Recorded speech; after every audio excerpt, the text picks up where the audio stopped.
ஊடகங்கள் நாங்கள் 0.5ன்னு சொல்கிறாங்க. 2024 2.74% தேசிய முற்போக்கு திராவிட கழகம் வாங்கியிருக்கோம். அது நிறைய ஊடகங்களும் சரி, அந்த ஊடகத்தில் கருத்து நெறியாளர்கள் கருத்து சொல்கிறவங்களும் சரி, அரசியல் விமர்சகர்களும் சரி, தேமுதிக மட்டம் தட்டணுங்கிற சொல்கிறது வாசனமே திருப்பி சொல்லிட்டு இருக்காங்க. அதுபோல் இல்லை, எத்தனை தொகுதி கொடுத்தாலும் நாங்கள் சந்தோஷமாக வேலை செய்ய நாங்கள் ரெடியாக இருக்கோம். அதுதான் எங்களுடைய கருத்து. சரிங்களா?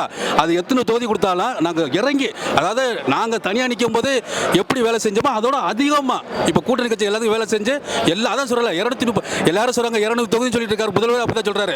நாங்கள் அப்படி சொல்லவே இல்லை. 234 தொகுதி நாங்கள் வெற்றி பெற்று மிகப்பெரிய ஒரு சாதனை படைப்போம் தான் நாங்கள் சொல்கிறோம். பொய் பிரச்சாரம். என்னோட தலைவர் மறைந்த கடைசி நிமிஷம் வரைக்கும் கேப்டன் கலைஞர் கூட தான் சேரணும்னு வருத்தப்பட்டார். கலைஞர் கடைசி எலெக்ஷன் 2011 எலெக்ஷனில் கேப்டன் கலைஞர் கூட தான் சேரணும்னு ரொம்ப ஆசைப்பட்டார். ஏடிஎம்கே கூட விரும்பி கூட்டணி வைக்கல. அது ஒரு விரும்பாத கூட்டணி தான் ஏடிஎம்கே. ஆனால் என் தலைவர் விரும்பி கூட்டணி வச்சார். அதை தான் மூத்த அரசியல்வாதி கலைஞர் அவர்கள் பலனழுவி பாலில் விழுன்னு சொன்னார். அன்னைக்கு நடந்தக்கூடிய ஒரு வாய்ப்பை ஏடிஎம்கேங்கிற ஒரு தீய சக்தியினால எங்களை தடுக்கப்பட்டு எங்களோட கட்சி ஒடுக்கப்பட்டாங்க. அப்பயும் நாங்கள் வளர்ந்துக்கிட்டே தான் இருக்கோம். தமிழ்நாட்டில் இது வரைக்குமே கூட்டணி ஆட்சிங்கிறது கிடையாது. இனி காலம்தான் அதுக்கு பதில் சொல்லும். ஆனால் நான் எங்கள் மேலே பொய் பிரச்சாரம், எங்கள் தேமுதிக வேணும்னே ஏடிஎம்கே வஞ்சிக்கிறாங்க. நாங்கள் பணம் கேட்டோம், பதவி கேட்டோம், ஆசை கேட்டோன்னு இத்தனை வருஷமாக நாங்கள் ஆசைப்படாது. இன்னைக்கு நாங்கள் பதவிக்கு வசரம் தேசிய முற்போக்கு, எங்கள் அந்நியார் இல்லை, தேசிய முற்போக்கு திராவிட தொண்டம் கூட பதவிக்கு ஆசைப்பட்டதில்லை. இந்த அடித்தட்டு ஏழை எளிய மக்களுக்கெல்லாம் நீதிக்காக போராடுபவர் தான் எங்களுடைய பாசமிகு எங்களுடைய பொதுச் செயலாளர் எங்கள் அம்மா அவர்கள்.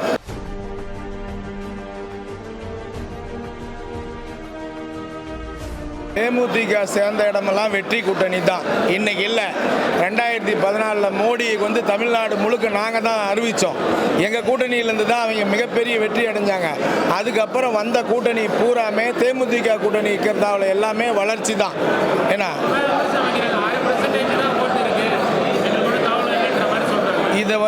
இதை ப்ரூவ் பண்ணது கிடையாது. தேமுதிகவுக்கு தமிழ்நாட்டிலேயே மிகப்பெரிய 3வது கட்சிங்களாம். ஏடிஎம்கே டிஎம்கே அடுத்து தேமுதிகவுக்கு தான் கிளைக்கழகம் இருக்குது, BL2 இருக்குது, ஒவ்வொரு கிளைக்கும் ஆள் இருக்காரு. ஆனால் சொல்கிற கட்சி அத்தனை கட்சியும் தனித்தனியாக நின்று பார்த்தா எங்களோட ஓட்டு வங்கி என்னன்னு தெரியும். கூட்டணியாக இருக்கல 3-2ங்கிறாங்க. எல்லா கட்சியும் தனித்தனியாக நின்னா தேமுதிகவும் தனியாக நின்று என்ன பலன்னு எங்களை பலத்தை காட்ட தெரியும். தேமுதிகவுக்கு அடிமட்ட தொண்டன் வரைக்கும் வேலை செய்ய ஆள் இருக்காங்க. அது கேப்டன் மேல உள்ள அன்புனால. பொய் பிரச்சாரம். என்னோட தலைவர் மறைந்த கடைசி நிமிஷம் வரைக்கும் கேப்டன் கலைஞர் கூட தான் சேரணும்னு வருத்தப்பட்டார். கலைஞர் கடைசி எலெக்ஷன் 2011 எலெக்ஷனில் கேப்டன் கலைஞர் கூட தான் சேரணும்னு ரொம்ப ஆசைப்பட்டார். ஏடிஎம்கே கூட விரும்பி கூட்டணி வைக்கல. அது ஒரு விரும்பாத கூட்டணி தான் ஏடிஎம்கே. ஆனால் என் தலைவர் விரும்பி கூட்டணி வச்சார். அதை தான் மூத்த அரசியல்வாதி கலைஞர் அவர்கள் பலனழுவி பாலில் விழுன்னு சொன்னார். அன்னைக்கு நடந்தக்கூடிய ஒரு வாய்ப்பை ஏடிஎம்கேங்கிற ஒரு தீய சக்தியினால எங்களை தடுக்கப்பட்டு எங்களோட கட்சி ஒடுக்கப்பட்டாங்க. அப்பயும் நாங்கள் வளர்ந்துக்கிட்டே தான் இருக்கோம். எதிரியை கூட வாழ வச்சு தான் கேப்டன் கட்சியில் பழக்கம். என் தலைவர் எம்ஜிஆர் அவர்களை மானசீக குருவாக ஏற்றுக்கிட்டதுனால தான் இன்னைய வரைக்கும் நாங்கள் ஏடிஎம்கேவோட பயணம் செஞ்சோம். எங்கள் தலைவர் மட்டும் அன்னைக்கே சொல்லியிருந்தாரா நாங்கள் அந்த கட்சியோட எடுத்துக்க மாட்டோம். எங்களுக்கு இருந்த வரைக்குமே ஏடிஎம்கே கூடலாம் இன்ட்ரெஸ்ட் இல்லை. இன்னைக்கு திமுகவோட நல்லா இருக்கு. பார்த்தீங்கன்னாவே உங்களுக்கே தெரியும். 2011 தலைவர் ஏடிஎம்கே கூட கூட்டணி வைக்கிறப்ப தலைவரும் அந்த அம்மாவும் ஒட்டுக்கா பிரச்சாரமே பண்ண கிடையாது. கடைசி வரைக்கும் பிரச்சாரமே தலைவர் பொருந்தாத கூட்டணி தான் அன்னைக்கு. ஆனால் அன்னைக்கு வெற்றி பெற்றோம். அது எதனால? எங்க தலைவர் எம்ஜிஆர் மானசீக குருவா ஏத்துக்கிட்டதுனால.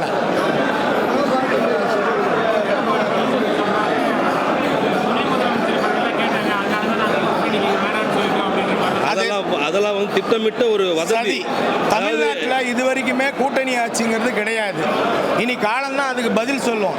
ஆனால் நான் எங்கள் மேலே பொய் பிரச்சாரம், எங்கள் தேமுதிக வேணும்னே ஏடிஎம்கே வஞ்சிக்கிறாங்க. நாங்கள் பணம் கேட்டோம், பதவி கேட்டோம், ஆசை கேட்டோன்னு இத்தனை வருஷமாக நாங்கள் ஆசைப்படாது. இன்னைக்கு நாங்கள் பதவிக்கு வசரம் தேசிய முற்போக்கு, எங்கள் அந்நியார் இல்லை, தேசிய முற்போக்கு திராவிட தொண்டம் கூட பதவிக்கு ஆசைப்பட்டதில்லை.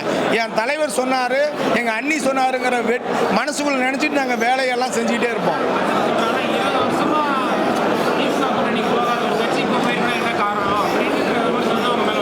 இது அரசியலில் எல்லாரும் செய்கிற விமர்சனம் தான். அரசியலுங்கிற காலத்தில் இந்த கட்சியோட அந்த கட்சி சேரகளை, அந்த கட்சியோட இந்த கட்சி சேரகளை, ஒரு எல்லாத்து மேலேயும் பூசுகிற சாயம்தான். ஒரிஜினல் நான் பாருங்க, முத்துவேல் கருணாநிதி ஸ்டாலின் அவர்கள் வளர்ப்பு மகன்னா கலைஞருக்கு, அவரோட கலைத்துறை மகனா எங்க கேப்டன் விஜயகாந்த் இருக்காரு, அவருக்கு தங்க பேனா விருது கொடுத்திருக்காரு. இதை விட எங்க அண்ணியாருக்கும் எங்க தலைவருக்கும் கலைஞர் அவர்கள் தான் திருமணம் பண்ணி வச்சாரு. இதை விட ஒரு வளர்ப்பு பிள்ளைக்கு என்ன ஒரு கலைஞர் செய்ய முடியும்? அவங்க வந்து இந்த நாங்கள் நல்ல கட்சியோட சேர்ந்துட்டோம், திமுகங்கிற நல்ல சக்தியோட சேர்ந்துட்டோன்னு அந்த தூய சக்திலாம் எங்க மேல அவதூறு பரப்புறாங்க. எங்களுக்கு உண்மையா மகிழ்ச்சி இருக்குது. நீங்க சர்வே எடுத்து பாத்தீங்கன்னா 200 தகுதிக்கு மேல திமுக தேமுதிக வெற்றி பெறும். 2000 உடைக்கணும் கோசம் தான் அவங்க இந்த மாதிரி பிரச்சாரத்தை உடைச்சிட்டு இருக்கிறாங்க.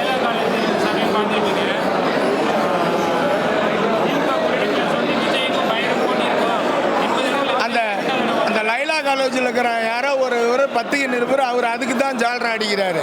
ஒரு களத்திலேயே இறங்காத ஒரு கட்சிக்கு நான் உங்களை உங்கள் தரப்புலேயே கேட்குறேன், ஒரு களத்திலேயே இறங்காத ஒரு கட்சிக்கு இப்படி ஒரு இதுன்னு சொல்லி என்னத்துக்கு அப்படி பெருமையை பீத்துறாங்கன்னு தெரியல.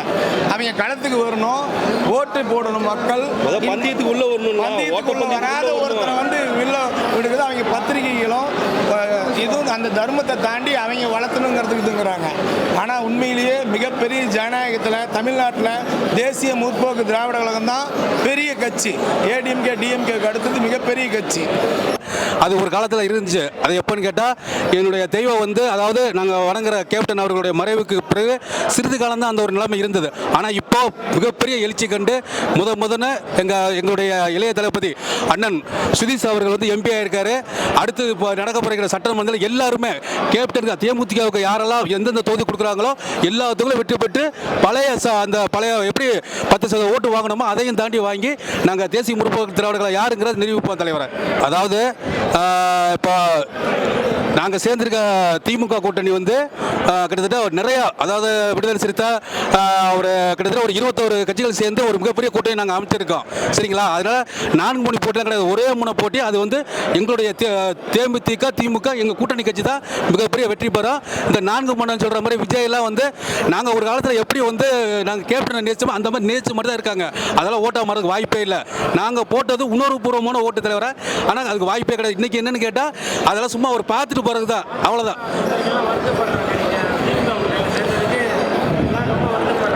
இல்லை அதெல்லாம் கிடையாது. அதாவது இப்போ என்னென்னு கேட்டால் வைகோ அவர்கள் வந்து கேப்டன் மேலே அவ்வளோ அளவற்ற அன்பு வச்சவர், அதில் எந்த மாற்று கருத்து இல்லை.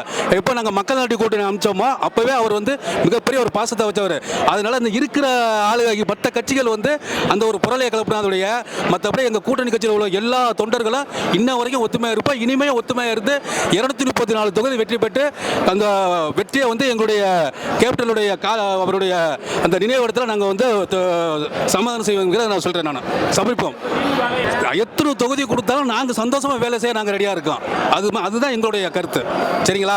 அது எத்தனை தொகுதி கொடுத்தாலும் நாங்கள் இறங்கி, அதாவது நாங்கள் தனியாக நிற்கும் போது எப்படி வேலை செஞ்சோமோ அதோட அதிகமாக இப்போ கூட்டணி கட்சி எல்லாத்தையும் வேலை செஞ்சு அதான் சொல்லலை 230 எல்லாரும் சொல்கிறாங்க 200 தொகுதி சொல்லிட்டு இருக்காரு. முதல்வர் அப்படி தான் சொல்கிறாரு.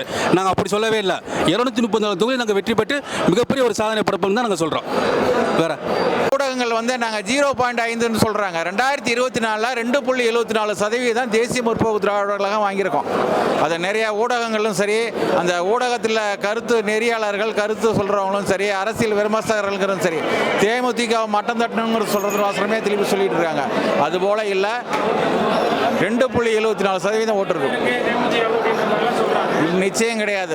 2.74% கடந்த நாடாளுமன்ற தேர்தலில் இருக்கு.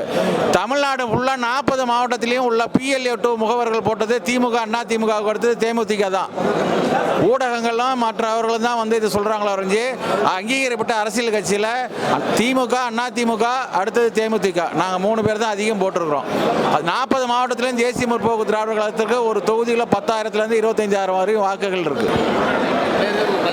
தெய்வம் கேப்டன் அவர்களின் அருளோடும் ஆசையோடும் நல்ல ஆசையோடும் இன்று மார்ச் 18 அன்று வீரத்தின் விளைநிலமான புறநானூற்று தாய் எங்கள் கழக பொதுச் செயலாளர் அம்மா அவர்களின் பிறந்தநாளுக்கு புறநானூற்றிலே புலவர் கூறியதை போல் அப்படியே எங்கள் கேப்டன் அவர்கள் வந்து எங்களுடைய அந்நியார்கிட்ட சொல்வதை போல் அமைந்திருக்கும் இந்த பாடல். எங்கள் அந்நியார் இன்று தர்ம தேவதையாகவும் அன்னலட்சுமியாகவும் அனைவருக்கும் அன்னமளிக்கிறார். அந்த ஈகையின் பண்பை எங்கள் கேப்டன் அவர்கள் புறநானூற்று வரிகளாக வாயிலாக விளக்க விரும்புகிறேன்.